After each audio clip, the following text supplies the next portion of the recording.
The new features about this better product are advertised to point out its competitive advantages.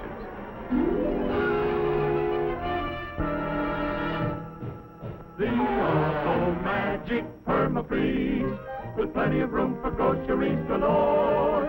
The Auto Magic Perma-Freeze, with the super-duper store-o-matic door. Just press the button for your ice, a feature that is new, and extra space all over the place for other items too. In the Auto Magic Perma-Freeze, so see your dealer right away. Get a Perma-Freeze today. Ah, yes, dear lady. Perma-Freeze is your kind of refrigerator. High quality at a low price. Sales dollars from satisfied customers once again flow back to Perma-Freeze. A successful business must have enough sales dollars coming in to enable management to pay the expenses of doing business, such as salaries and wages, materials and supplies, research and product development, plant maintenance and repair. In addition to all of these bills, management has to pay taxes to local, state, and federal governments. Any money that's left over is known as profit. Wise management plows part of it back into the business. The remainder of the profit is paid out as dividends.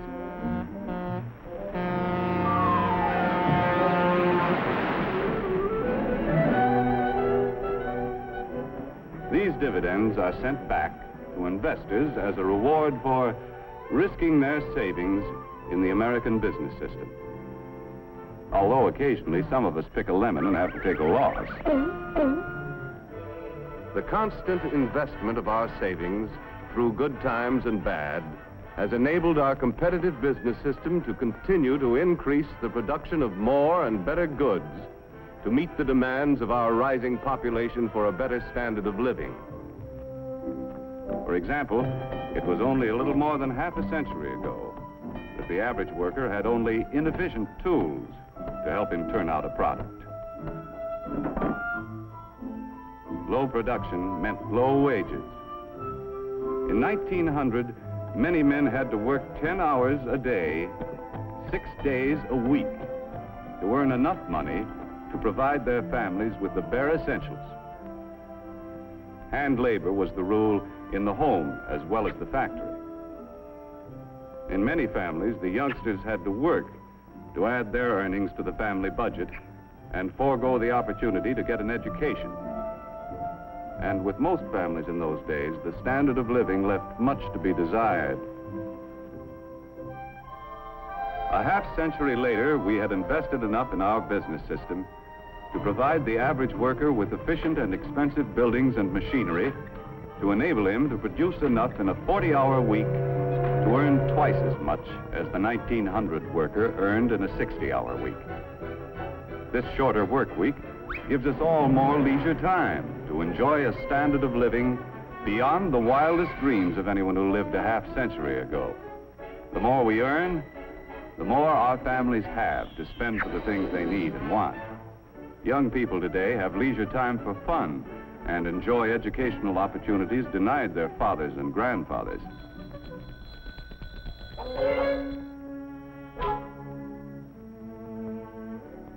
And fortunately, we have been able to raise our standard of living without sacrificing the spiritual side of life, which means so much to the American family.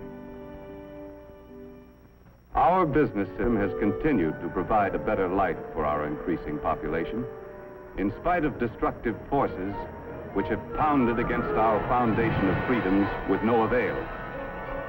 However, wars, or the threat of wars, interrupt the normal operations of our competitive business system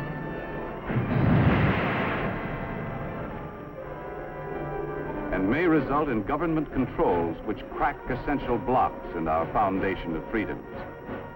In World War II, wages were controlled. Many workers were frozen to their jobs. Farm prices were controlled, and profits of business were limited. Raw materials were allocated, between essential and non-essential business. On Main Street, USA, many of us found less to buy because a good portion of our productive capacity went to the war effort. Prices were fixed, and the available supply of goods was rationed. In war emergencies, we allow government to restrict certain of our freedoms. But we Americans have learned to remove government controls as quickly as possible and to repair the blocks in the foundation of our freedoms to allow our business system to resume its normal operations. While we invest part of our savings to help finance the world's most efficient business system, at the same time we pay taxes to government to finance many kinds of services, which also contribute to our way of life.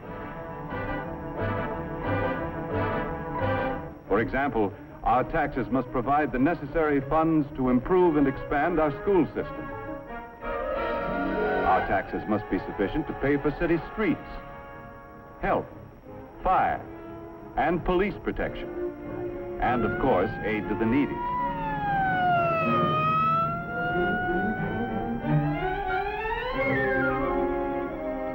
Our state taxes help pay for highways, educational institutions, and among other things, help to finance important experiments to increase the productivity of our farms.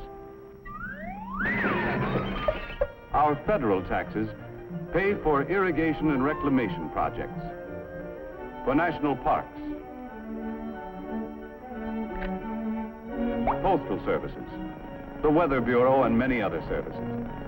Our taxes have to pay for the enormous cost of past wars and provide the funds for a defense program which will ensure the safety of our country. In addition, all of us should be willing to pay whatever taxes are necessary to enable efficient government to improve or expand any essential service. But with our present tax load, we should avoid pressuring government for any new services that aren't absolutely necessary. Because we all know the more our government provides, the more taxes it's forced to collect.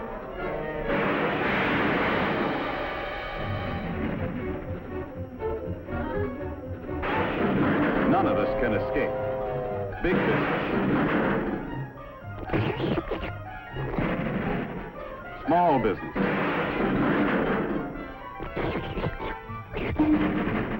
farmers,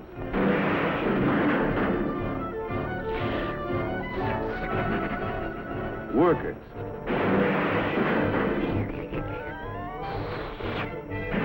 housewives, and all of us have to pay our share.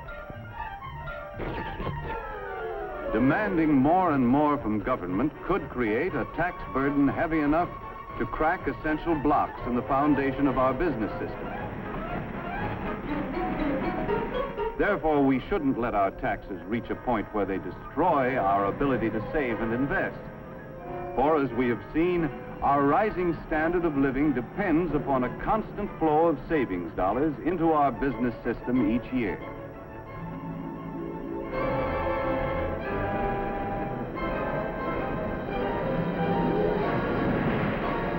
In the future of our country, waves of destructive forces will continue to batter against our foundation. When any force weakens the interlocked blocks of our political and economic freedoms, as good citizens, we must be quick to use the tools our Constitution gives us and repair any cracks that may appear. As long as we keep the foundation of our business system strong, we shall be able to maintain and improve the way of life our forefathers conceived and established.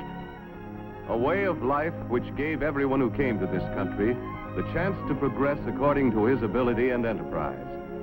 Like the youth of yesterday, the young people of today deserve the same opportunity to earn success and accomplishment.